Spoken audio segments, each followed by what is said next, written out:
नमस्कार दोस्तों, आज से शुरू होने वाली नवरात्रि उत्सव के लिए आपको हमारी तरफ से बहुत बहुत शुभकामनाएं। इंडियन कैलेंडर के मुताबिक आज से आश्विन माह का प्रारंभ हुआ है। आज ही के दिन लोग तांबे के या मिट्टी के घड़े में मिट्टी डालकर उसमें 9 तरह के धान बोकर घट स्थापना करते हैं और उस धान को 9 दिनों तक अंकुरित करके उसे ईश्वर का प्रसाद मान के दशमी के दिन ग्रहण करते हैं। तो दोस्तों, अभी हम जानेंगे कि घट स्थापना के दिन यानी कि नवरात्र के पहले दिन कौन सी देवी का पूजन किया जाता है, ये पूजन क्यों किया जाता है और इसके पीछे का कारण या कथा क्या है, ये सब हम आज जानेंगे। नवरात्र के पहले दिन देवी शैलपुत्री का पूजन किया जाता है। शैल का अर्थ है पर्वत या फिर माउंटेन और पुत्री का अर्थ है कन्या या फिर डॉटर। तो शैलपुत्री का अर्थ है पर्वत की कन्या या फिर डॉटर ऑफ माउंटेन। तो देवी शैलपुत्री की पूजन की कथा कुछ इस प्रकार है। प्राचीन काल में एक समय था जहां पे दक्ष नामक एक राजा हुआ करते थे। दक्षराज स्वयं ब्रह्मा जी के पुत्र थे। दक्षराज को सती नामक एक पुत्री भी थी और दक्षराज की यह इच्छा थी कि उनकी पुत्री का विवाह उनके ही बराबर के किसी बड़े साम्राज्य में हो।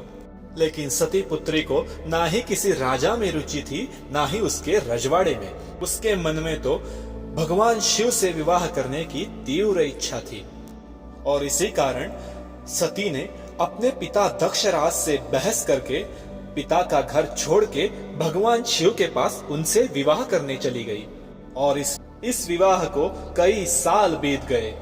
उसी दौरान दक्षराज ने एक महान यज्ञ करने का संकल्प किया और उस यज्ञ के लिए विश्व के कोने कोने में से महान व्यक्तियों को अतिथि के रूप में बुलाया गया।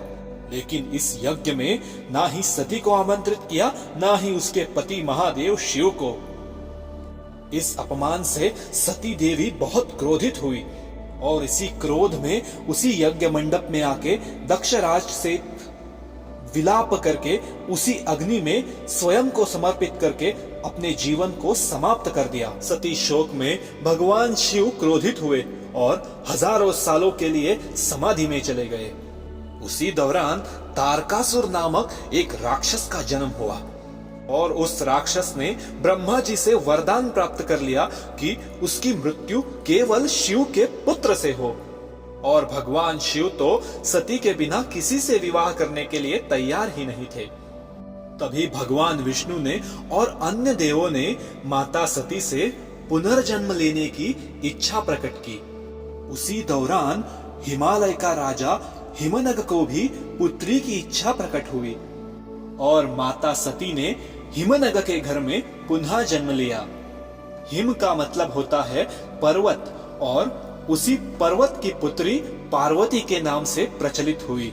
वैसे ही शैलपुत्री तो पार्वती देवी ही शैलपुत्री है और नवरात्र के पहले दिन में हम शैलपुत्री के रूप में माता पार्वती का ही पूजन करते हैं।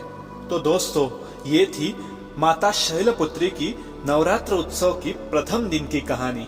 ऐसे ही अनेकों अनेक कहानियां सुनने के लिए और नवरात्र के बाकी दिनों की कहानी सुनने के लिए हमारे चैनल के साथ जुड़े रहिए।